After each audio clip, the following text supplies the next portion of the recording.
Hi legal fires. இன்றைக்கி நம்ம பார்க்க போகக்கூடிய டாபிக் என்ன அப்படின்னு பார்த்துக்கிட்டோன்னா மெயின்டெனன்ஸ்ன்னு சொல்லக்கூடிய வேர்டை கேட்டாலே எல்லாருக்கும் ஞாபகம் வர்றது என்ன அப்படின்னா, ஒய்ஃப் அவங்கள பார்த்துக்க முடியாத பட்சத்தில் ஹஸ்பண்டுக்கு எகெயின்ஸ்டாட்டு கோர்ட்டில் ஃபைல் பண்ணி கேட்கக்கூடியதான் என்னென்னா மெயின்டெனன்ஸ். அப்படி தான் எல்லாருக்கும் ஞாபகம் வரும். ஸோ அந்த மெயின்டெனன்ஸை பற்றி தான் நம்ம இன்றைக்கி பார்க்க போகிறோம். ஓகே, இந்த மெயின்டெனன்ஸ் பற்றி எந்த லாவில் சொல்லியிருக்காங்க, எந்த லா யூஸ் பண்ணி நம்ம அப்ளிகேஷன் போட முடியும் அப்படின்னு பார்த்துக்கிட்டோம் அப்படின்னா, சிஆர்பிசி. நம்ம ஃபஸ்ட்டு ஜூலைக்கு முன்னாடி வரைக்கும் மெயின்டெனன்ஸ் கேட்குறது சிஆர்பிசி படி தான் நம்ம கேட்டிருப்போம். ஆனால் இனி வரக்கூடிய காலத்தில் எல்லோரும் கேட்கக்கூடிய எந்த லாவை பேஸ் பண்ணி அவங்க கேட்பாங்க அப்படின்னு பார்த்தோன்னா, பிஎன்எஸ்எஸ் 2023. பிஎன்எஸ்எஸ்னால் பாரதிய நகரிக் சுரக்ஷா சங்கீதா 2023. இதை பேஸ் பண்ணி தான் மெயின்டெனன்ஸை ஃபைல் பண்ண போகிறாங்க. நம்ம ரெண்டு லாவையுமே நம்ம பார்க்க போகிறோம். சிஆர்பிசி ப்ளஸ் இந்த பிஎன்எஸ்எஸ் 2023. எதுக்காக? அதான் பழைய லா போயிடுச்சே, எதுக்கு நம்ம பழசை எதுக்கு படிக்கணும் அப்படின்னு நம்ம பார்த்துக்கிட்டோன்னா, ஃபஸ்ட்டு ஜூலை 2024க்கு அப்புறமா யாரெல்லாம் கேஸ் ஃபைல் பண்ணுறாங்களோ அவங்களுக்கு மட்டும்தான் அந்த பிஎன்எஸ்எஸ் அப்ளிகபிள் ஆகும். வேறு நிறைய பர்சன்ஸ் முன்னாடியே மெயின்டெனன்ஸ் ஃபைல் பண்ணியிருப்பாங்க, பிஃபோர் ஃபஸ்ட்டு ஜூலை 2024க்கு முன்னாடி. ஸோ அவங்களுக்கு சிஆர்பிசி அப்ளிகபிள் ஆகும். ரெண்டு லாலையுமே செக்ஷன்ஸ் வேரியேஷன் இருக்குது. ஸோ ஃபஸ்ட்டு சிஆர்பிசி எடுத்துக்கிட்டோன்னா, செக்ஷன் 125ல் இந்த மெயின்டெனன்ஸை பற்றி சொல்கிறாங்க. அதே இதில் இந்த பிஎன்எஸ்எஸ், அதாவது பாரதிய நகரிக் சுரக்ஷா சங்கீதா 2023ல் செக்ஷன் 144ல் இந்த மெயின்டெனன்ஸை பற்றி சொல்கிறாங்க. ஸோ நம்ம ரெண்டையுமே கம்பேர் பண்ணி படித்தா மட்டும்தான் நமக்கு யூஸ்ஃபுல்லாக இருக்கும். இந்த சிஆர்பிசி அப்படின்னு சொல்லும்போது பார்த்தோம் அப்படின்னா, அதில் செக்ஷன் 125 என்ன சொல்லியிருக்கிறாங்களோ, அதாவது சாப்டர் 9ல் அதை பற்றி சொல்லியிருப்பாங்க. செக்ஷன் 125லேருந்து 128 வரைக்கும் அதே மாதிரி உள்ள கண்டிஷன்ஸை தான் எதில் சொல்லியிருப்பாங்க அப்படின்னா, பிஎன்எஸ்எஸ் 2023ல் செக்ஷன் 144லேருந்து 147 வரைக்கும் சொல்லியிருப்பாங்க. ஸோ ஏதாவது சேஞ்சஸ் ஏற்பட்டிருக்கா அப்படின்னு பார்த்தோன்னா, நத்திங், எந்த ஒரு சேஞ்சஸுமே ஏற்படலை. இதில் நம்ம சிஆர்பிசி அப்படின்னு பார்த்துட்டோன்னா, செக்ஷன் 125ல் என்ன சொல்லியிருப்பாங்க அப்படின்னா, நமக்கு மெயின்டெனன்ஸு ஞாபகம் வரும்போது ஹஸ்பண்ட் ஒய்ஃபுக்கு எகெயின்ஸ்டாக அப்ளை பண்ணுறதா மெயின்டெனன்ஸ் அப்படின்னு நமக்கு டக்குன்னு ஞாபகம் வரும். ஆனால் இந்த சாப்டர் 9 சிஆர்பிசியில் என்ன கொடுத்துருக்காங்க அப்படின்னா, order for maintenance of wife, children and parents. ஒய்ஃபுக்கு மட்டும் கிடையாது, சில்ட்ரன் அப்புறமாட்டு பேரண்ட்ஸுமே இந்த மெயின்டெனன்ஸை கேட்டு கோர்ட்டுக்கு போகலாம். ஸோ மெயின்டெனன்ஸ்னாலே ஒய்ஃப் தான் ஹஸ்பண்ட் எகெயின்ஸ்டாக போடுவாங்க அப்படின்னு கிடையாது. சைல்டு, ஒரு பொண்ணு அப்பா கிட்ட மெயின்டெனன்ஸ் கேட்கலாம், அந்த பையன் அந்த அப்பா கிட்ட மெயின்டெனன்ஸ் கேட்கலாம். அதே மாதிரி அப்பா அம்மாவை பசங்க கண்டுக்காமல் இருக்கிறாங்க அப்படின்னா, அந்த அப்பா அம்மா கூட அந்த பசங்களுக்கு எகெயின்ஸ்டாக மெயின்டெனன்ஸ் கேட்கலாம். அதான் அந்த மெயின்டெனன்ஸை பற்றி இந்த சாப்டர் 9ல் சொல்கிறாங்க. சிஆர்பிசியில் சாப்டர் 9 சொல்கிறாங்க அப்படின்னா, அந்த பிஎன்எஸ்எஸில் சாப்டர் 10ல் கொண்டு வச்சுருக்காங்க. செக்ஷன் 144லேருந்து 147 வரைக்கும் இந்த மெயின்டெனன்ஸை பற்றி சொல்கிறாங்க. ஓகே, ஃபஸ்ட்டு நம்ம பார்க்குறது என்ன அப்படின்னா, செக்ஷன் 125 சிஆர்பிசி. அதே இதில் செக்ஷன் 144 பிஎன்எஸ்எஸ் 2023. ஓகேவா, ரெண்டும் சேமாக தான் இருக்கும். இதில் என்ன சொல்கிறாங்க அப்படின்னா, section 125 order for maintenance of wife, children and parents. இதே கண்டிஷன் தான் பிஎன்எஸ்எஸில் செக்ஷன் 144லையும் சொல்லியிருப்பாங்க. ஒய்ஃபாக இருக்கட்டும், சில்ட்ரனாக இருக்கட்டும், பேரண்ட்ஸாக இருக்கட்டும், மெயின்டெனன்ஸ் கேட்டு கோர்ட்டுக்கு போகிறாங்க அப்படின்னா, கோர்ட்டு அவங்களுக்கு மெயின்டெனன்ஸ் கொடுக்கும். அதுக்குன்னு ஒரு சில கண்டிஷன்ஸ் இருக்குது. இப்போ எக்ஸாம்பிள் பார்த்தோம் அப்படின்னா, ஏன்னு ஒரு ஹஸ்பண்ட் இருக்கிறாங்க, பின்னு ஒரு ஒய்ஃப் இருக்கிறாங்க. ஹஸ்பண்ட் வந்து வேணும்ட்டுன்னே அந்த ஒய்ஃபுக்கு வந்து ஃபினான்ஷியலாக எந்த ஒரு உதவியுமே வந்து கொடுக்கலை. ஆக்சுவலாக நம்மளுடைய கான்ஸ்டிடியூஷன் படி ஒரு பர்சனுக்கு வந்து அடிப்படையாட்டு தேவை, ஃபண்டமெண்டலாட்டு என்ன தேவை அப்படின்னு பார்த்துட்டோன்னா ஃபுட்டு, ஷெல்டர், எஜுகேஷன், இது எல்லாமே அவங்களுக்கு வந்து தேவை. ஸோ இது கூட கொடுக்காம அந்த ஹஸ்பண்ட் வந்து நெக்லெக்ட் ஆர் ரெஃப்யூஸ், நிராகரிக்கிறாங்க, அமௌண்ட் எதுவுமே கொடுக்காம அந்த ஒய்ஃபை வந்து கஷ்டப்படுத்துகிறாங்க அப்படின்னா தாராளமாக அந்த ஒய்ஃப் வந்து ஹஸ்பண்டுக்கு எகெயின்ஸ்டாக வந்து கேஸ் ஃபைல் பண்ணி மெயின்டெனன்ஸ் வந்து கேட்டுக்கலாம். எந்த மாதிரி கண்டிஷனில் இருந்தால் மெயின்டெனன்ஸுக்கு வந்து கோர்ட்டை அணுகலாம் அப்படின்னு பார்த்துட்டோன்னா செக்ஷன் 125ல் என்ன சொல்கிறாங்க அப்படின்னா, ஒரு மனைவி வந்து unable to maintain her self, அந்த மனைவி வந்து தன்னை தானே பராமரிக்க முடியாமல் இருக்கக்கூடிய சூழ்நிலையில் ஹஸ்பண்ட்கிட்ட வந்து மெயின்டெனன்ஸ் வந்து கேட்கலாம். நெக்ஸ்ட்டு பின்னு பார்த்துக்கிட்டோம் அப்படின்னா, ஒரு மைனர் சைல்டு இருக்கிறாங்க.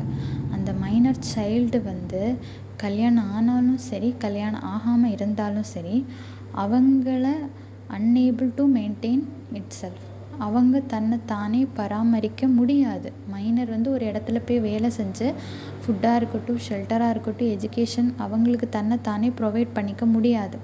ஸோ அந்த கண்டிஷனில் அந்த மைனர் சைல்டு வந்து அவங்களுடைய பேரண்ட்ஸுக்கிட்ட வந்து கேட்கலாம். இப்போ அந்த மைனர் சைல்டு அப்படின்னு படிக்கிறதுல நமக்கு ஒரு டவுட் வரலாம். லெஜிட்டிமேட்டாகவும் இருக்கலாம், இல்லிஜிட்டிமேட் சைல்டாகவும் இருக்கலாம். லெஜிட்டிமேட் சைல்டுனா யார், இல்லிஜிட்டிமேட் சைல்டுனா யார் அப்படின்னு பார்த்துக்கிட்டோன்னா ஒரு எக்ஸாம்பிள் வச்சு பார்த்தோன்னா புரியும். ஆல்ரெடி சொன்னது தான்.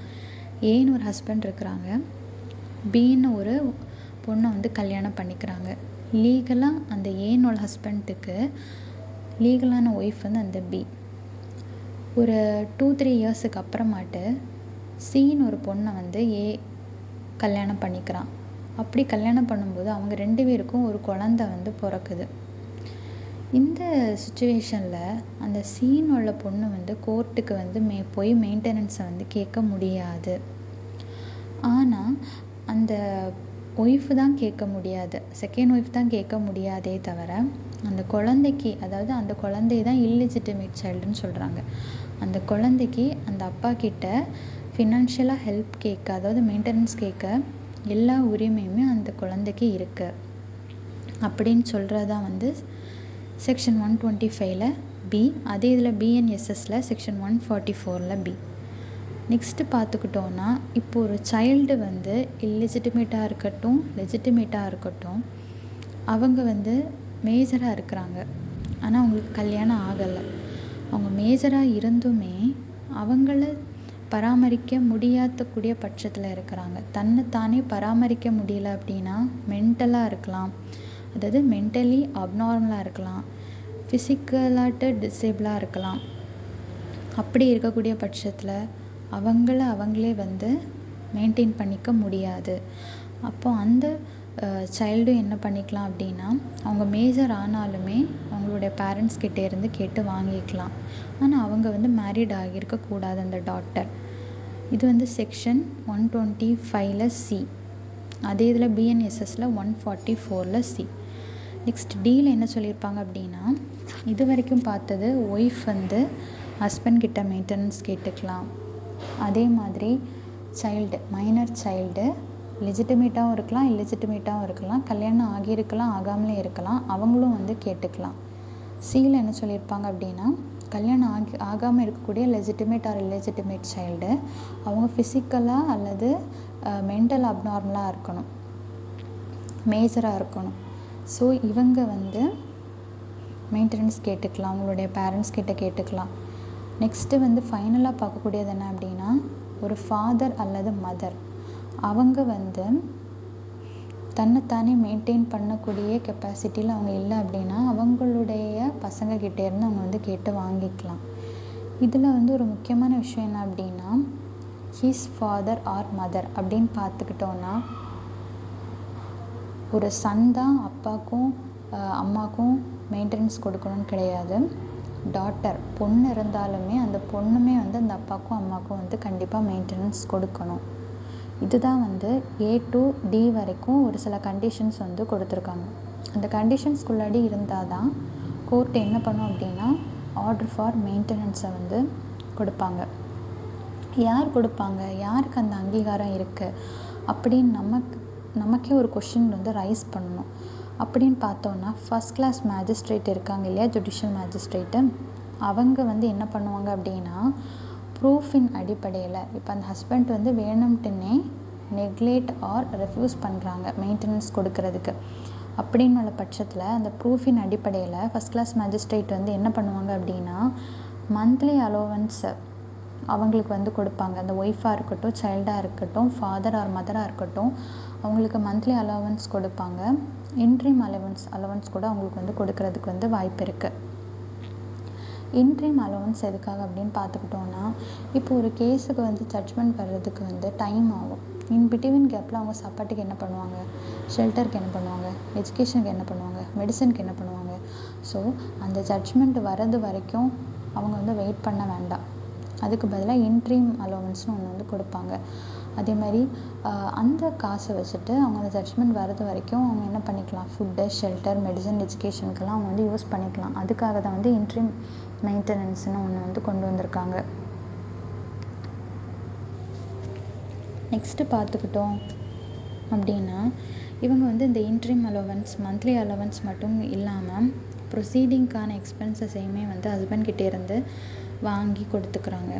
நெக்ஸ்ட்டு பார்த்தோம் அப்படின்னா நமக்கு ஒரு டவுட் வந்து வரலாம். இந்த இன்ட்ரீம் மெயின்டெனன்ஸ் வந்து எப்போ வந்து கொடுப்பாங்க அப்படின்னா இப்போது ஒய்ஃபோட சைடில் இருந்து நோட்டீஸ் போகுது கோர்ட்டில் இருந்து ஹஸ்பண்டுக்கு இன்ட்ரீம் மெயின்டெனன்ஸ் வந்து நீங்கள் கொடுங்க அப்படின்னு. ஸோ நோட்டீஸ் போனால் வித்தின் 16 டேஸ்க்குள்ளாடி, அதாவது 60 டேஸ்க்குள்ளாடி ஹஸ்பண்ட் சைட்லேருந்து இன்ட்ரீம் மெயின்டெனன்ஸ் வந்து எவ்வளோ கொடுக்குறோம் அப்படின்னு சொல்லிட்டு முடிவெடுத்து கொடுக்க ஆரம்பிச்சிருக்கணும். நெக்ஸ்ட்டு வந்து எக்ஸ்ப்ளனேஷனில் வந்து என்ன சொல்லியிருக்காங்க அப்படின்னா மைனர்னால் யார், மைனர்னால் ஆல்ரெடி நம்ம கான்ட்ராக்டில் கூட படிச்சிருப்போம். மைனர்னு சொல்லக்கூடியவங்க யாருன்னா இந்தியன் மெஜாரிட்டி ஆக்ட் 1875 படி யார் வந்து மேஜராக இல்லையோ அவங்க எல்லாருமே வந்து மைனர் தான். மெஜாரிட்டி அட்டைன் ஆகாத எல்லா பர்சனுமே வந்து மைனர் தான். 18 இயர்ஸ் ஆகாத எல்லா பர்சனுமே வந்து மைனர் தான் அப்படின்னு வந்து சொல்கிறாங்க. ஒய்ஃப்னு சொல்லக்கூடியது வந்து இந்த செக்ஷன் படி என்ன சொல்கிறாங்கன்னா டைவர்ஸ் வாங்கியிருப்பாங்க இல்லையா, அவங்களும் வந்து ஒய்ஃபு தான். ஹஸ்பண்ட் கிட்டே இருந்து டைவர்ஸ் வாங்கினவங்களா இருக்கட்டும் அல்லது ஹஸ்பண்ட் வந்து ஒய்ஃபுக்கு டைவர்ஸ் கொடுத்தவங்களா இருக்கட்டும், அவங்க வந்து ஒய்ஃப் தான். பட் அவங்க வந்து ரீமேரிட் பண்ணியிருக்கக்கூடாது, அதாவது இரண்டாவது திருமணம் அவங்க பண்ணியிருக்கக்கூடாது அப்படின்னு வந்து சொல்லிக்கிறாங்க.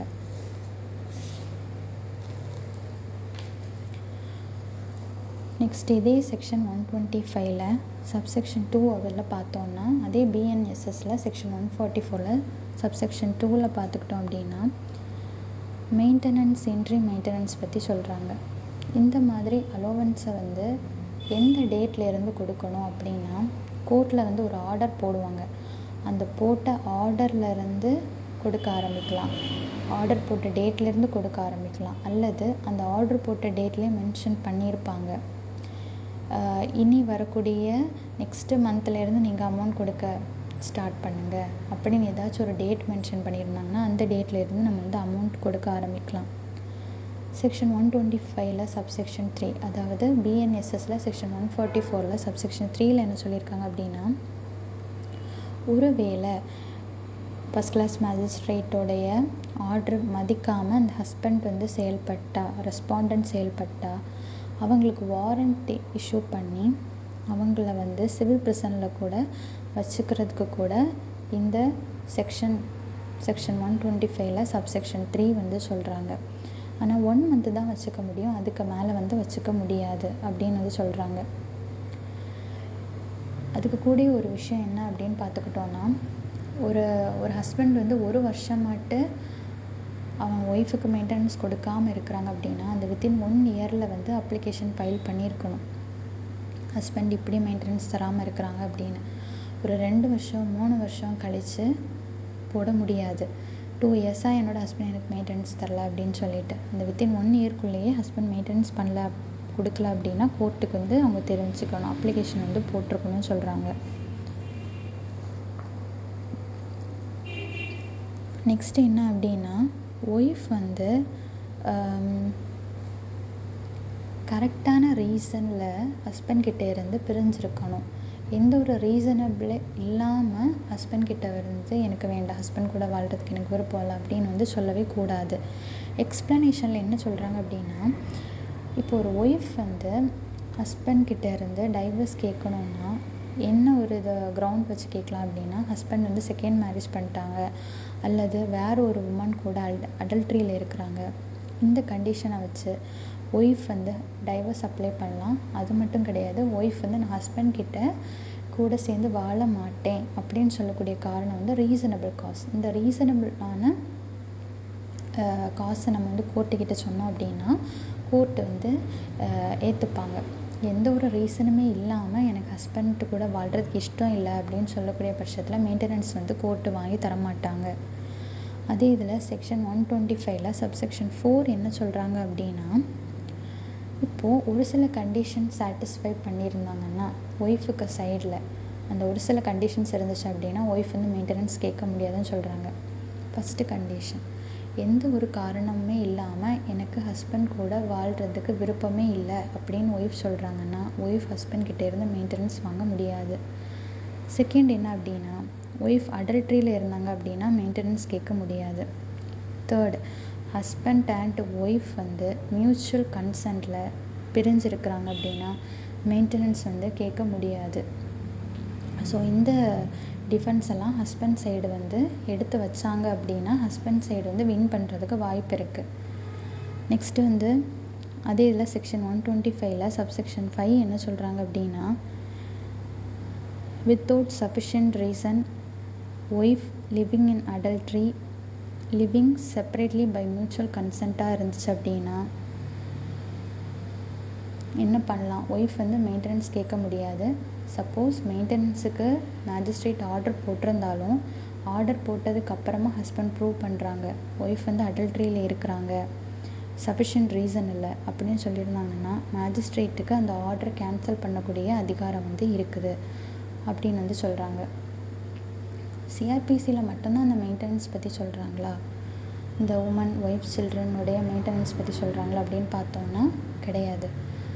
கான்ஸ்டிடியூஷன் எடுத்தோம் அப்படின்னா ஆர்டிக்கிள் 15 என்ன சொல்கிறாங்க அப்படின்னா,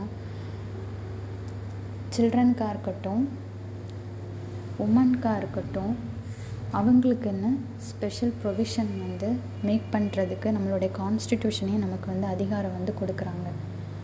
அதே இதில் கான்ஸ்டிடியூஷனில் ஆர்டிக்கிள் 39 வந்து என்ன சொல்கிறாங்க அப்படின்னா, certain principles of policy to be followed by the state.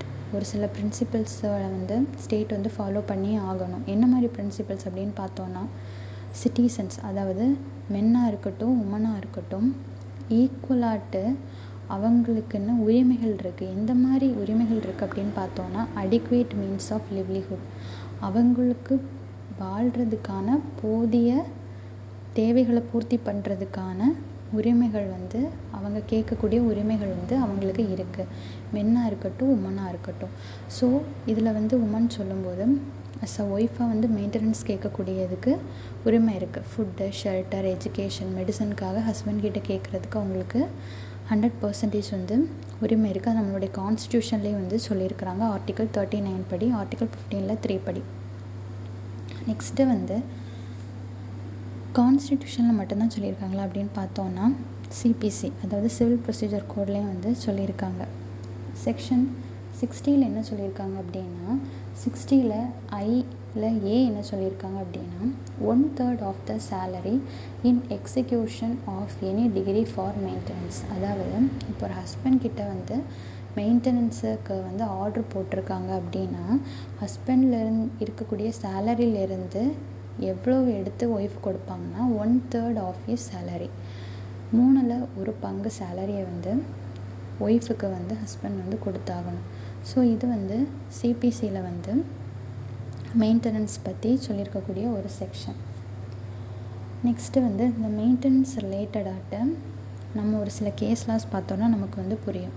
First கேஸ்லாம் என்ன அப்படின்னு பார்த்தோன்னா, ஷாத்தா கட்டூன் வெர்சஸ் அஜுமத் அலி. இந்த கேஸில் என்ன சொல்லியிருப்பாங்க அப்படின்னா, ஆல்ரெடி நம்ம வந்து பார்த்தது தான். செக்ஷன் 125ல் சப்செக்ஷன் 3ல் வந்து சொல்லியிருப்பாங்க. இப்போ ஒரு பர்சன் வந்து மெயின்டெனன்ஸ் கொடுக்கல அப்படின்னா 1 மாதம் வரைக்கும் சிவில் ப்ரிசனில் வந்து இருக்கலாம். ஓகே, இப்போ ஒரு எக்ஸாம்பிளுக்கு 11 மாதமாட்டு ஒரு ஹஸ்பண்ட் வந்து ஒய்ஃபுக்கு மெயின்டெனன்ஸ் கொடுக்கலன்னா 1 மாதம் வீதம் 11 மாதம் அவன் வந்து ஜெயிலில் இருக்கணுமான்னு கேட்டால் கிடையாது. இப்போ அந்த ஒய்ஃப் ஒரு அப்ளிகேஷன் போட்டிருப்பாங்க, அப்படி தானே, என்னோடய ஹஸ்பண்ட் வந்து எனக்கு மெயின்டெனன்ஸ் தரலன்னு. அந்த போட்ட ஒரு அப்ளிகேஷனுக்கு, அதாவது ஒரு அப்ளிகேஷன் போட்டிருக்காங்க இல்லையா, அப்போ வந்து 1 மந்த்து தான் அவங்களுக்கு வந்து சிவில் ப்ரிசனில் இருப்பாங்க. நெக்ஸ்ட்டும் அவங்க வந்து அமௌண்ட்டு கொடுக்கல அப்படின்னா திரும்ப ஒரு அப்ளிகேஷன் போட்டால் தான் நெக்ஸ்ட் அவங்க வந்து ஜெயில் போவாங்க. அதுதான் அந்த கேஸில் வந்து சொல்லியிருக்காங்க. ஷாத்தா கட்டூன் வெர்சஸ் ஹஜ்மத் அலி. இந்த கேஸில் வந்து சிவில் ப்ரிசனுக்கு 1 மந்த்து தான். ஒரு அப்ளிகேஷன் போட்டாங்கன்னா அது 1 மந்த்து தான் இருக்கணும். இப்போ 11 மாதம் பே பண்ணல அப்படின்னா 11 மந்த் அவங்க சிவில் ப்ரிசனில் இருக்கணும்னு அவசியம் இல்லை. நெக்ஸ்ட்டு கேஸ் வந்து ஸ்ரீமதி குல்தீப் கவுர் வெர்சஸ் சுரேந்தர் சிங். இந்த கேஸில் என்ன சொல்லியிருப்பாங்க அப்படின்னா, 1 மாதம் நான் ப்ரிசனில் இருந்துட்டேன், ஸோ அந்த 1 மாத பேமெண்ட் வந்து நான் கொடுக்க முடியாது அப்படின்னு வந்து சொல்லவே முடியாது. இப்போ அந்த 1 மாதம் ஜெயிலில் இருந்துட்டு இருக்கிறதுக்கு மேஜிஸ்ட்ரேட் ஆர்டர் போட்டிருக்காங்க, 1 மந்த் நீ பேமெண்ட் கொடுக்காதனால 1 மந்த் நீ ஜெயிலில் இருந்தா இன்பிட்வீன் 15 டேஸ்க்குள்ளாடி அவன் வந்து அந்த அமௌண்ட்டை கொடுத்துட்டான் அப்படின்னா அடுத்து 15 நாள் அவன் இருக்கணும்னு அவசியமே கிடையாது. ஸோ இந்த 1 மாதம் அவன் இருந்துட்டேன் அப்படின்னு சொல்லிட்டு அந்த 1 மாத பேமெண்ட்டை வந்து நான் கொடுக்க மாட்டேன், அதுக்கு பதிலாக நான் ஜெயிலுக்கு போயிட்டேன் அப்படின்னு சொல்கிறது வந்து ஒரு ரீசனே கிடையாதுன்னு ஸ்ரீமதி குல்தீப் கவுர் வெர்சஸ் சுரேந்தர் சிங் கேஸில் வந்து சொல்கிறாங்க. நெக்ஸ்ட்டு கேஸ் வந்து திருமதி விஜயா மனோகர் வெர்சஸ் காசிராவ் ராஜாராம் சாவை. இந்த கேஸில் என்ன சொல்லியிருப்பாங்க அப்படின்னா, பையன்தான் அப்பாவுக்கும் அம்மாவுக்கும் மெயின்டெனன்ஸ் கொடுக்கணும்னு கிடையாது, பொண்ணு கூட அப்பாவுக்கும் அம்மாவுக்கும் மெயின்டெனன்ஸ் வந்து கொடுக்கலாம் அப்படின்னு சொல்கிறாங்க. ஏன் இந்த டவுட் வந்துச்சு அப்படின்னு பார்த்துக்கிட்டோன்னா, செக்ஷன் 144ல் டியில் என்ன சொல்லியிருப்பாங்கன்னா, ஹிஸ் ஃபாதர் ஆர் மதர். இந்த ஹிஸ்ன்னு சொல்கிறது வந்து ஹர்ரையும் குறிக்கும். அதாவது ஜென்ரல் கிளாஸ் ஆக்டில் வந்து அப்படி தான் சொல்லியிருப்பாங்க. ஹிஸ்ன்னு இந்த இடத்துலலாம் இருக்கும், அது வந்து ஹெர்ரையும் குறிக்கும் அப்படின்னு சொல்லியிருப்பாங்க. நெக்ஸ்ட்டு கேஸில் வந்து Keerthikan Reddy versus state of Gujarat. இந்த கேஸில் என்ன சொல்லியிருப்பாங்கன்னா, இப்போ ஒரு ஸ்டெப் மதர் இருக்கிறாங்க, அவங்களுக்கு வந்து ஸ்டெப் சன் வந்து மெயின்டெனன்ஸ் கொடுக்கலாமா அப்படின்னு ஒரு கொஸ்டின் அரைஸ் ஆகும்போது அந்த ஸ்டெப் மதருடைய ஹஸ்பண்ட் வந்து ஸ்டெப் மதருக்கு மெயின்டெனன்ஸ் கொடுக்க முடியாத நிலையில் இருக்கக்கூடிய பட்சத்தில் அந்த ஸ்டெப் சன் வந்து கொடுக்கலாம் அப்படின்னு சொல்லியிருப்பாங்க. நெக்ஸ்ட்டு கேஸில் வந்து சன்முன்யா வெர்சஸ் வீரேந்திர குமார் சிங். இந்த கேஸில் என்ன சொல்லியிருப்பாங்க அப்படின்னா, மெயின்டெனன்ஸ் கேட்டு தான் செக்ஷன் 125 படி நம்ம வந்து கேஸ் அப்ளை பண்ணுறோம். ஸோ இதில் கண்டிப்பாக ஸ்ட்ரிக்டாக ப்ரூவ் பண்ணணும், மேரேஜ் ஆகிடுச்சின்னு கண்டிப்பாக ப்ரூவ் பண்ணணும்னு அவசியம் கிடையாது. எதனால் அப்படி சொல்கிறாங்க அப்படின்னா, பழைய காலத்தில் வந்து எல்லாருமே ரெஜிஸ்டர் மேரேஜ் பண்ணியிருக்க மாட்டாங்க, கோவிலில் வச்சு கல்யாணம் பண்ணியிருப்பாங்க. அப்போல்லாம் ரெஜிஸ்ட்ரேஷன் கிடையாது, கோவிலில் கூட அந்த ரெசிப்டெல்லாம் கொடுத்துருக்க மாட்டாங்க ரொம்ப பழைய காலத்தில். ஸோ அந்த டைமில் ப்ரிசீவ் பண்ணியிருப்பாங்க, சேர்ந்து வாழ்கிறாங்க இல்லையா, அந்த விஷயத்த வந்து ப்ரிசீவ் பண்ணியிருப்பாங்க, இவங்க வந்து கணவன் மனைவி தான், அதை ஸ்ட்ரிக்டாக ப்ரூவ் பண்ணணும்னு அவசியம் இல்லை அப்படின்னு இந்த கேஸில் வந்து சொல்லியிருக்காங்க. இதில் வந்து செக்ஷன் 125 சிஆர்பிசி, அதே இதில் வந்து செக்ஷன் 144 இதே விஷயந்தான் BNSS 2023. இந்த ஒரு செக்ஷன் தான் பார்த்துருக்கோம். இது வந்து பார்ட் 1 வீடியோ. ஸோ பார்ட் 2ல் பேலன்ஸ் இருக்கக்கூடிய செக்ஷன் 126லேருந்து 128 வரைக்கும் அதே செக்ஷன்ஸ் தான் BNSS 2023ல் செக்ஷன் 144லேருந்து 147 வரைக்கும் பார்ட் 2 வீடியோவில் பார்க்கலாம். இது வரைக்கும் சொன்ன பாயிண்ட்ஸ்லேயா இருக்கட்டும், கேஸ் லாஸ்லேயா இருக்கட்டும், ஏதாச்சும் டவுட் இருந்துச்சு அப்படின்னா கமெண்ட் பண்ணுங்கள், நான் அதுக்கு வந்து கண்டிப்பாக நெக்ஸ்ட் வீடியோவில் வந்து ரிப்ளை பண்ணுறேன். தேங்க்யூ.